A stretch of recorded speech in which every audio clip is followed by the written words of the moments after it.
اسلام ابتدایي دور دی 38 کسانو اسلام راوړی دی.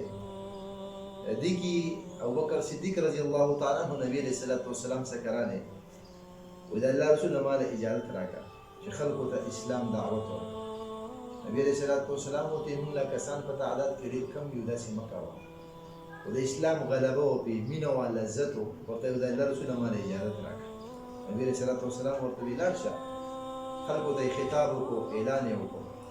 امام ابن کثیر رحمه الله د بارک لګي فکان اول خطیب دعا الى الله و الى رسوله. په اسلام کې اولنی خطیب چې الله او الله رسول ته دعوت ورکړ دی ابوبکر صدیق رضی الله تعالی عنه. خلکو چې دا دعوت واوریدو او ابوبکر صدیق باندې ټول راغلل او وهل شروع کړ. عتبه بن ربيعه دا ولګیدو ابوبکر صدیق په مخ باندې و او ډیر زیات ګډوډي و. د قوم چې کوم خلک بنو تمیم هغه چې کله دا مهاجره ودي دا راغلل ابوبکر صدیق رضی الله تعالی عنہ ځان سره بوتو.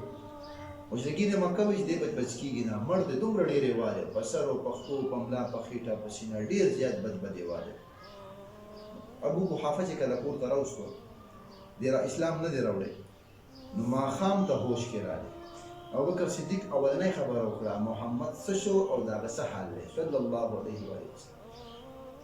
خپلار او خپل خپلوان ورته چې جیبه سړی دا دومره وحال خو تا دغه د وجې وسکله او ته بیا دغه تپوس کوي. نو دې ظالمانو ته څه پته وه چې په اسلام کې او د نبي علیه الصلوۃ والسلام په نږدېوالي کې او په هغو باندې ایمان راوړلو کې څومره لذت او مینه او محبت وي. نو هغه یې ورته وي چې ده سره بایکاټ وکړي. ګوره دومره بد حال یې وله وکړو دی بیا دغه تپوس کوي. د مور ام الخیر مور خو مور وي هغې وله بیا خوراک راوړو دی ورته په الله مې دې قسم نه خوراک څکم خورم نه څښاک څکم هیڅ چیز له ګوتې نه ورلم تر دې پورې چې د نبي علیه الصلوۃ والسلام په باره کې خبر رانه کړه. لیکن د عمر رضی الله تعالی عنه خور له ام جمیل رضی الله تعالی عنها هغې ورته وایي چې نبي علیه الصلوۃ والسلام په خیر او عافیت سره دی دار ارقم کې دی. ورته یې نه هغه وله بوځي. نو دومره د سخت چوټونو او تکلیفونو او زخمونو باوجود باندې هغې هلته بوت.